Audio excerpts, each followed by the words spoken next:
All right, retail executives, let's get right into it today. We're talking about something that I think we can all agree is pretty crucial in this environment. You're all out there trying to attract and keep and motivate top talent, and it's a tough world out there. Yeah, it really is. So today we're going to be doing a deep dive into employee recognition. Mm-hmm. And we're going to be looking at it not just as, some fluffy HR initiative, but as a real core driver of the bottom line. We want to give you some really solid, actionable insights so you can make sure that the recognition programs you've got in place are actually working for you.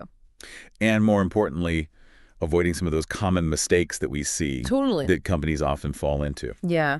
So just to give you a sense of where we're coming from with this, we've got some great sources lined up. We're going to be looking at some stuff from SHRM. We've got some Gallup research, and then also some really interesting insights from Multimedia Plus, which really focus in on the kind of the unique challenges of the retail world. Yeah, their perspective is really valuable for this specific audience because retail has its own nuances, right? Oh, absolutely. When it comes to how you appreciate and reward your employees. Yeah, like what works in a tech company or a, manufacturing environment doesn't always translate to the shop floor, Exactly. So, okay, let's get down to brass tacks here. Why does this even matter? Why are we even talking about recognition? Well, we often talk about the softer side of things, right? Like creating a more positive work environment. Yeah. Improving well-being, reducing burnout. SHRM actually highlights all of these as direct outcomes of good recognition practices. But let's bring this into the retail context. Yeah. Think about it. Long hours, demanding work, you're constantly interacting with customers. Feeling valued in that kind of setting can be a really important buffer against burnout. Oh, for sure. I mean, you're out there on the front lines dealing with, holiday rushes and inventory issues, and it can be a grind. Absolutely. And then there's the impact on how satisfied and engaged people are with their work. Right. A Canvas study I was looking at found that 94% of employees who feel highly appreciated love their workplace, and 91% love their jobs. Wow, those are pretty impressive numbers. Right. But here's the thing. Only 18% of unappreciated employees love their workplace, and only 33% love their jobs. It's a huge difference. Yeah. So if you want happy, engaged teams in your stores, and let's be honest, that translates to better customer experiences and ultimately more sales, right? Exactly. It's all connected. Yeah, you've got to make sure those folks are feeling the love. Yeah. And then there's the financial side of things. I mean, Gallup's research shows that if employees don't feel adequately recognized, they're twice as likely to quit. Oh, that's painful. Right. And in retail, where turnover is already a major cost factor that can really hit your bottom line. Yeah, it's not just about warm fuzzies anymore. It's about serious money. Absolutely. So we've talked about retention, but recognition is also a huge motivator. Right? Yeah. Definitely. Yeah, Gallup really emphasizes this. It makes people feel a sense of accomplishment. It reinforces those positive behaviors that you want to see in your retail environment, whether it's excelling at sales, Right. providing outstanding customer service. Going the extra mile. Yeah, exactly. Okay, so we've got the why down. Now, the big question is, where do we go wrong? Where are we messing this up? Well, SHRM has some thoughts on that. They point out this danger of recognition being too top-down. Like if it's only senior leaders making the decisions about who gets recognized, you risk overlooking the contributions of those frontline employees. Yeah, the folks actually out there on the floor. Exactly, especially in retail where you might have multiple locations. Right. Or people working remotely. Oh, yeah, don't forget about the remote teams. Exactly. SHRM specifically calls out the risk of neglecting those remote workers or those who might be in those support roles that aren't directly customer-facing but are still vital. Like the people processing online orders. Yeah, exactly. Keeping the inventory moving. If they constantly see recognition going to the in-store sales teams, they might feel like their contributions aren't valued. Yeah, it's like their efforts are invisible. Exactly. And then we've got this whole other issue of overemphasizing individual achievements at the expense of teamwork. And SHRM, actually, they have this great example in their article about the Top Sales Producer Award. Oh, yeah. And how if it goes to someone who's known for, hogging all the sales and not being a team player, it can actually create a really toxic environment. It can actually undermine the collaboration that you need for a successful retail operation. Yeah. And then on top of all that, Canvas data shows that we often forget about our junior and mid-level employees. Oh, yeah, that's a big one. They found that only 43% of employees below the director level felt recognized as individuals. That's pretty low. compared to 74% of VPs and above. So you're missing out on recognizing a huge chunk of your workforce.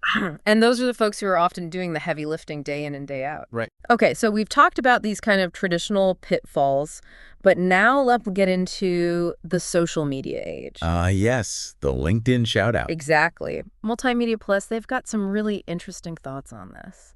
You know, on the surface, it seems like a good thing, right? Like you're giving someone a public shout-out, you're showing your appreciation. Sure, it seems positive at first glance. But they raise some really important points. Yeah. For one thing, think about it. You're publicly praising someone for their amazing sales numbers. Mm-hmm.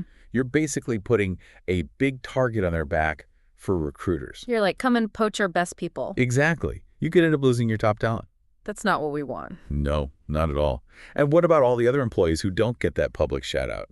Yeah, they're going to feel pretty left out. Right. It can create resentment and actually demotivate people. And then there's this whole issue of using internal jargon and hashtags that no one outside the company understands. Oh, yeah, you're talking about KPIs and internal metrics. Yeah. Your customers are going to be like, what are they even talking about? It just creates this weird disconnect. And then there's a whole privacy issue.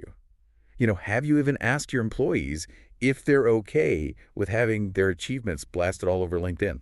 It's a really important ethical consideration. It is. And you know what? Multimedia Plus suggests that this reliance on public platforms might actually be a symptom of a bigger problem. Oh, interesting. What's that? A lack of good internal communication systems. Oh, I see. If companies don't have a good way to recognize and celebrate successes internally, leaders might just default to using these external platforms, even though they're not really the best fit. Yeah, it's like using a hammer to screw in a screw, you know? Exactly. So we've talked about why recognition is important and where we often go wrong. Right. So now let's get to the good stuff. Yeah. How do we do this right? What are the best practices? Lay it on us. Okay, so SHRM really emphasizes the need for a multifaceted approach. Okay, so not a one-size-fits-all. Exactly. They give this example of I solved, which uses a bunch of different strategies.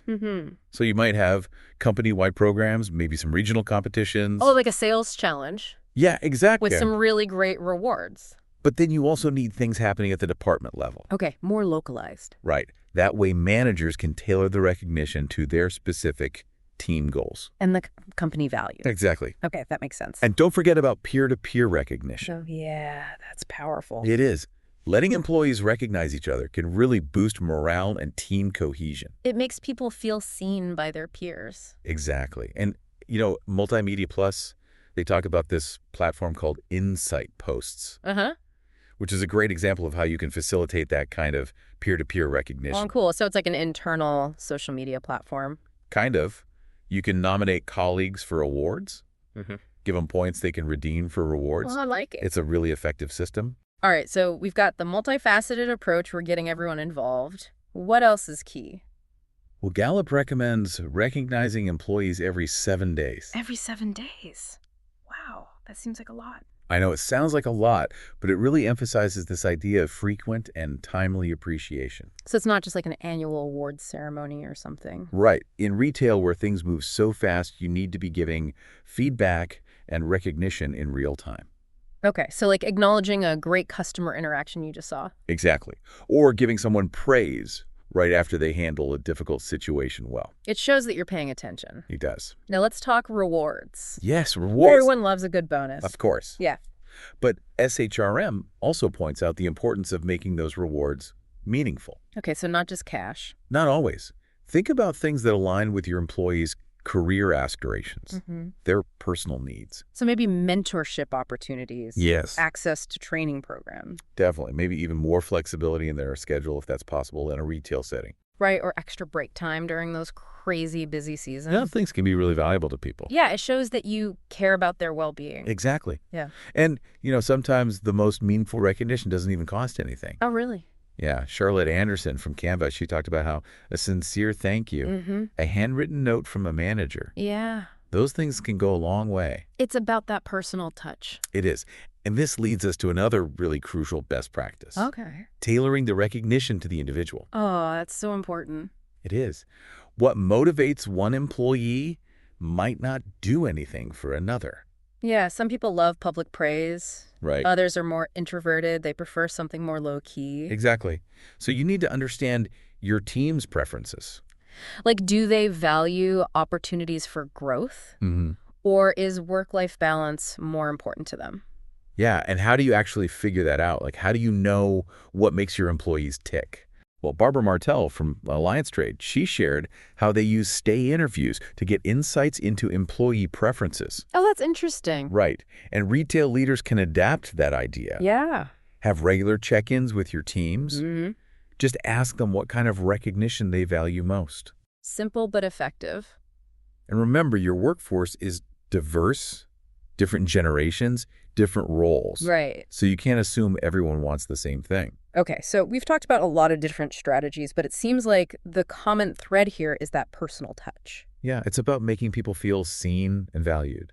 And that circles back to what Multimedia Plus was saying about those internal platforms. Exactly. Insight Post is a great example. Mm-hmm. It lets you give that targeted, personalized recognition. And it keeps it all internal, Right. which avoids those pitfalls of public social media. Exactly. So I think the big takeaway for all of you retail executives out there is this employee recognition. It's not just a nice to have, it's a must have. It really is. It's a core part of your talent strategy.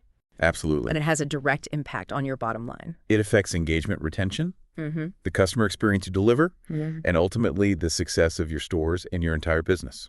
So as you're thinking about your own employee recognition programs, I want you to consider this. In a world where talent is so mobile, where people have so many options, how can you make your recognition programs a real competitive advantage? How can you create a culture where employees feel so valued and appreciated that they not only stay with your company, but they become your biggest advocates? They go out there and they tell everyone how great it is to work for you. Mm. That's the kind of impact we're talking about. And it all starts with recognizing the incredible contributions of every single member of your team. Well said. Thanks for joining us today for this deep dive into employee recognition. We'll see you next time. See you then.